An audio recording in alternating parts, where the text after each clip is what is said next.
people always say, like, the precursor to joining the Euros. So today is the first session of the classroom, and the usual situation is we concentrate on the trade idea generation process.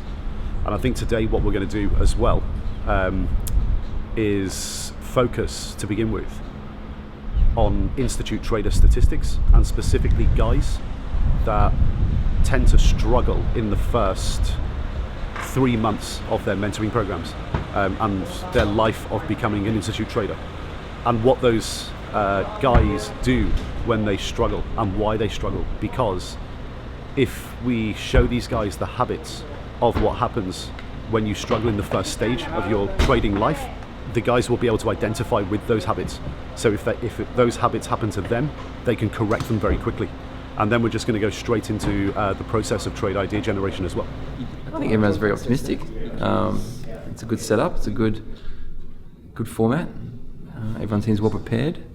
Interesting to see what the different views are, if there's any consensus. And I think for the first day, probably they won't be tested too much, but then they'll get some homework and come back tomorrow and justify their thinking, justify their ideas, and have to defend them with the group. So, yeah, I think it's going to be a good start to the week. Now, if you've been through the Institute's education online, you know the bad habits already of the guys who are outside the Institute, and how and why most retail traders lose money. That's not what this presentation concentrates on. What this concentrates on is the difference between the best and the worst guys within the Institute once they've been through the education. So let's look at this guy, trader U1502766. He started off with $24,975 in March 2015. So what's he done? April 15, he takes some positions. Now, we don't even need to know what the positions are, because we can see from the risk return profile, what type of trader this guy is. It's good to see that, actually. Yeah, it's interesting. I think seeing consistent mistakes is encouraging, in that there's not a wide range of things people do wrong and everyone has a different issue. There's a fairly common set of problems that people tend to make. And if you can identify what they are, then you can work to avoid them. Yeah. From our side, it's obviously an informational privilege to be able to access this stuff, because what it does is it eventually creates a feedback loop of learning, because you can teach the educational video series online, and anyone can take that stuff anywhere in the world. But the next step is always to put it into practice with real money. Now, if you're inside the Institute, especially if you're doing mentoring programs on location, we can sit down with you and show you this information so you can learn from it, and it creates a feedback loop within the community, so guys get even better than they would have if they didn't have access to this information.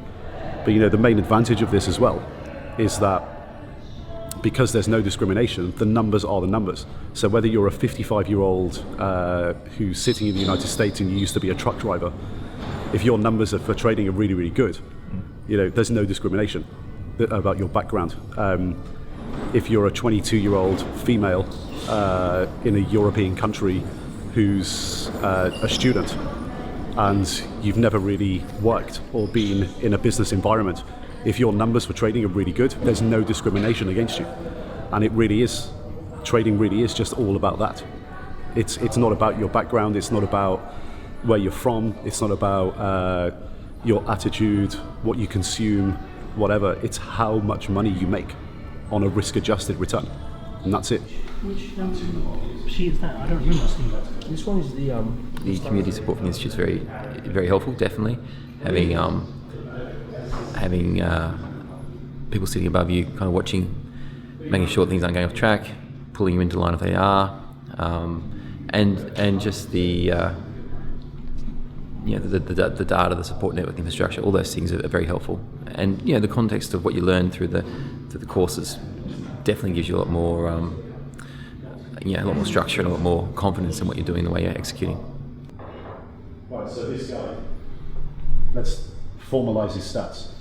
Look at his annualized standard deviation, 15, 16%. It's great. It's so consistent. It's not even jumping around. You know, like, and it's in the right absolute level as well. yeah, there's no jack in the box moves every single month. Yeah. Awesome start to his trading career or life. Okay, you can't hope for a better start than that. It's amazing. Down 2 months out of 9 months with a max drawdown of 2.4%. Insanity. Amazing. Ridiculous. Hardly ever see that ever. Annualizing a 47% return with a 16% standard deviation in his portfolio. If he does that over the next year, he's definitely a guy that could go to a hedge fund.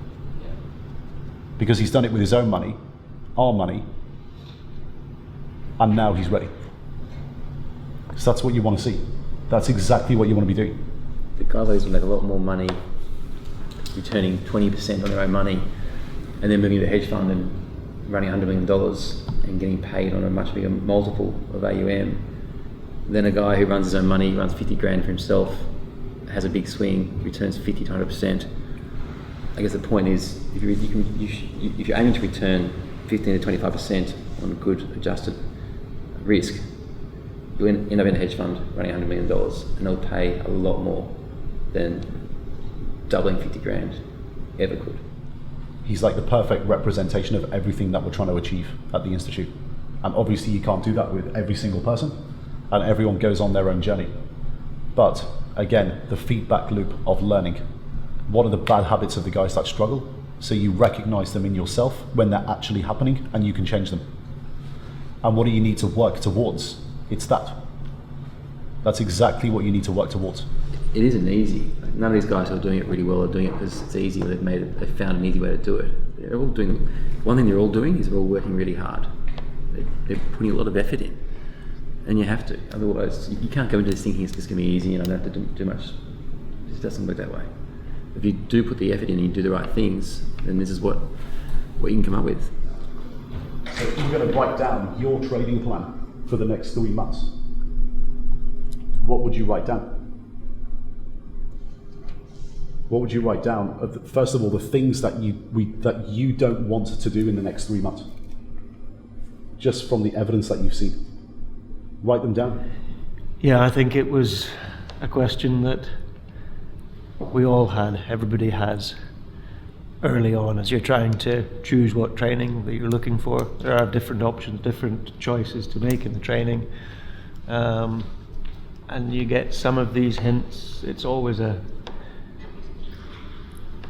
question that you want to ask, but this is real numbers, real examples.